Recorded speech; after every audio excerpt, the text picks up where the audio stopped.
Hello and welcome to the official Predator Hunting Grounds Guide Fireteam tutorial. The first thing I'd like to start off with is some advice that you probably won't see on other Fireteam tutorial videos.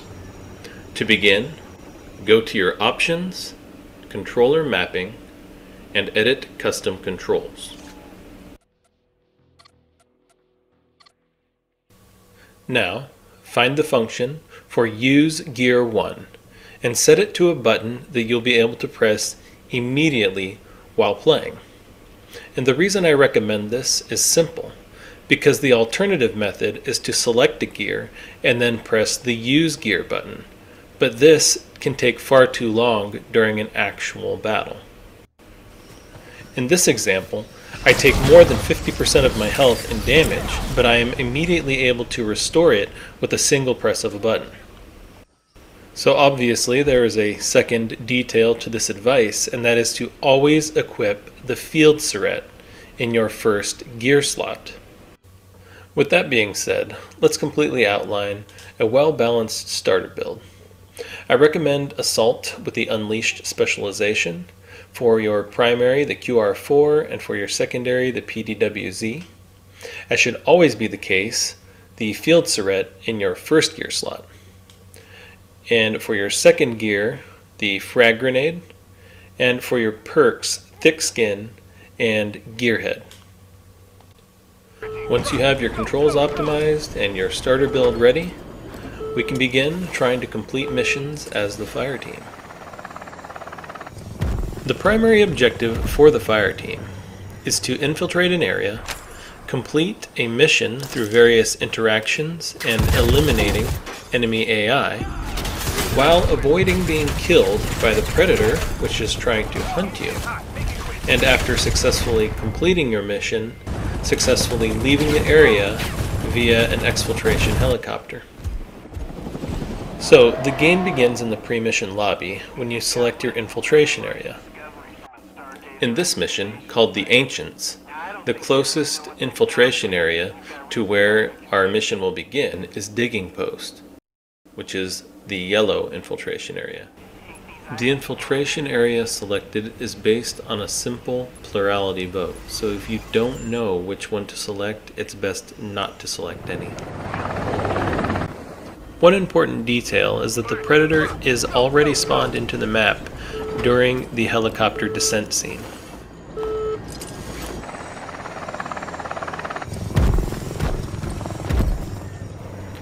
Now that the mission has begun, you can bring up the scoreboard to view what type of Predator is hunting you, as well as the specialization they are using. This information can be useful, because you'll want to modify your strategies for completing the mission, or defending yourself from the Predator, depending on the unique attributes that each has.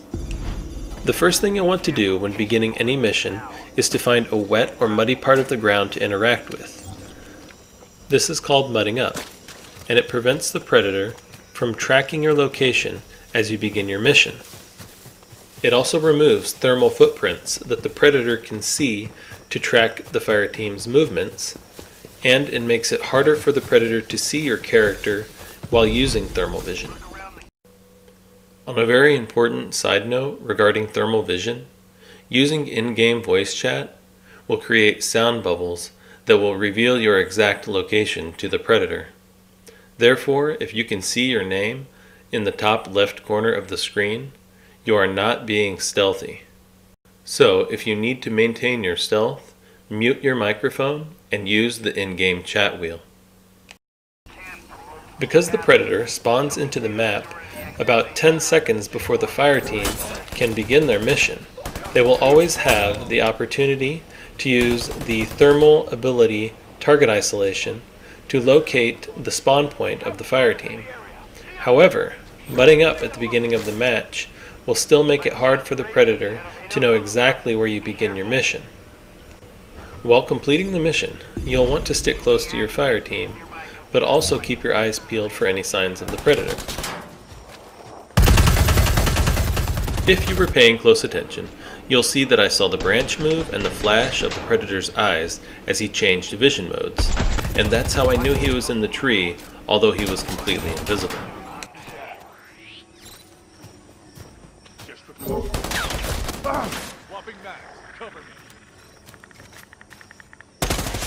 As you'll see in a moment, the branches in the trees do protect the predator when you're shooting from the ground, and from some angles have large hitboxes. And although they have limited health, one way to counter this is to cook a grenade and throw it above the predator's head when they're in the trees. Unknown contact is using camo. Another aspect of defending yourself from the predator is to use the spot mechanic to mark the predator. This marks the predator on the minimap for your entire team, as well as rendering cloak completely useless. Besides using the default spot button to mark the predator, you can also use R3 as a spot button while aiming down sights, and this can be very useful for doing damage and spotting the predator at the same time. Typically, when the predator has sustained a significant amount of damage and is being spotted, they'll go very far away from the fire team to heal up, and this can take some time. So you should use this opportunity to continue to complete mission objectives and clear the AI from the area. And while on the subject of clearing AI, you'll want to know that these structures are alarm towers that can be activated by AI in order to summon more AI into the camp where the alarm was activated. Eliminate any AI that has a mark above their head that indicates they're about to activate the alarm tower. If you prefer to disable the alarm towers altogether, there are 3 ways to do this. Interact with the box, destroy the box, or destroy the top of the tower. Another thing to keep in mind while completing your mission is that the effects of mudding up start to wear off after about 44 seconds by default. Therefore, you'll want to mud up whenever the predator is not attacking you, and especially before you move to a new area of the map. Here, you'll see a good example of why I recommend the Assault Unleashed with frag grenades and gearhead as a starter build, because you don't have to have line of sight or good aim to do a devastating amount of damage to the predator.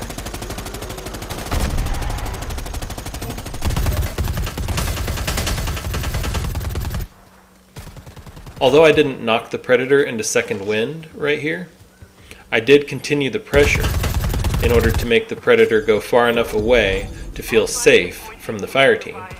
But it's very important that you stay near your teammates, so I didn't go chasing the predator all the way across the map and put myself in danger of being caught alone.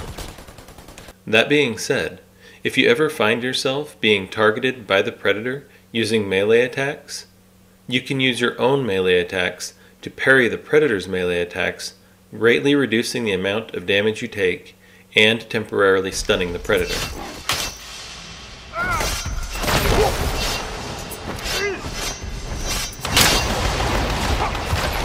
After multiple encounters with AI and the predator, you may find yourself running low on gear and ammo. However, these can be replenished while completing the mission. Small ammo pouches randomly dropped by eliminated AI can be picked up by simply walking over them. There are also ammo and gear bags that can be found randomly dispersed across most maps. These will not replenish ammo bags or medical bags in your kit, but they will replenish things like grenades and field syrettes. Finally, there are also medical kits that can be found randomly dispersed across most maps. Now, unlike a field syret that will only heal your character 100 health points, a medical kit will always completely heal your character no matter how much damage you've taken. Now, back to the mission. One aspect of mobility in Predator hunting grounds is the speed modifier of whichever weapon you have equipped. As you can see here, in order to sprint as fast as possible, I switched to my knife. And while on the subject of Fireteam mobility, I would also like to point out that jumping and then crouching in sequence will actually lift the bottom of your character higher than jumping alone. This is important because it's essential for being able to access the tops of many buildings and other places that would otherwise seem inaccessible. If, for any reason, one of your teammates gets knocked down while completing your mission, as long as the Predator is not nearby and can attack you while you're vulnerable, you should attempt to revive as soon as possible.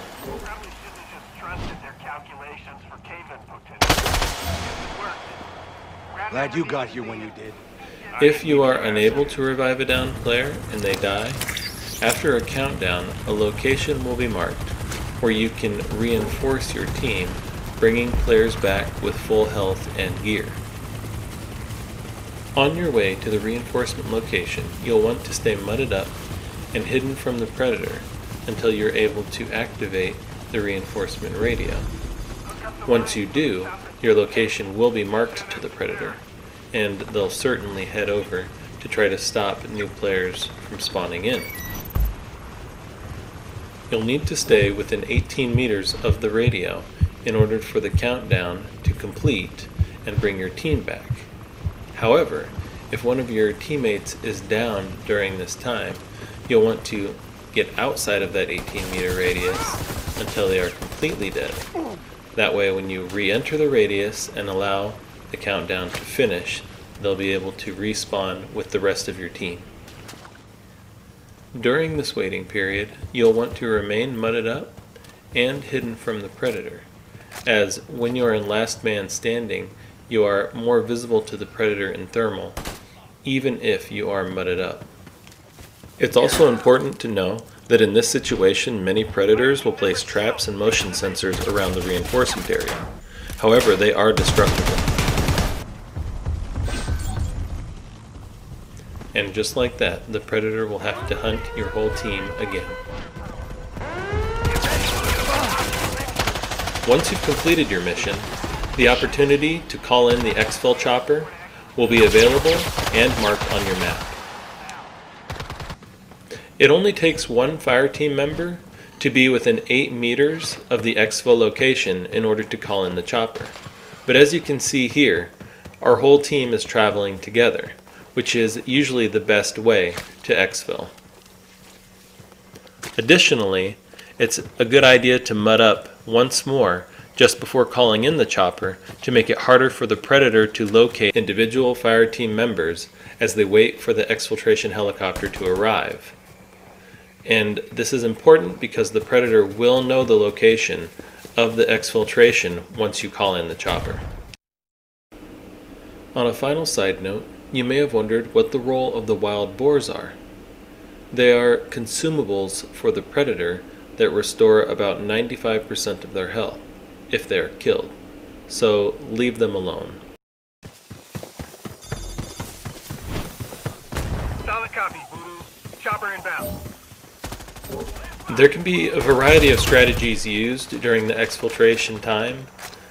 I think that it's usually best for the Fireteam to spread out a little bit and keep good vantage points on one another in order to defend each other from the Predator.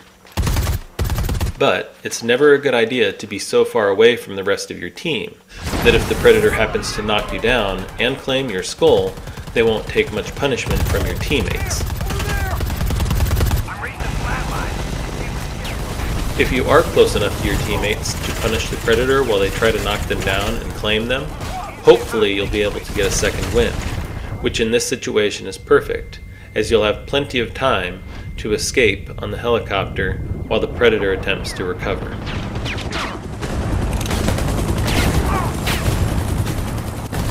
This is not the only way for the Fireteam to win against the Predator. You may find yourself downing the Predator a second time after knocking them into second wind. And if this happens, the Predator has no choice but to self-destruct. In this situation, the fastest way to kill the Predator is to aim for the mask. Once you've knocked the mask off, the Predator has very little health. Now, you'll still need to defuse the bomb, but with a little practice, it's not that hard.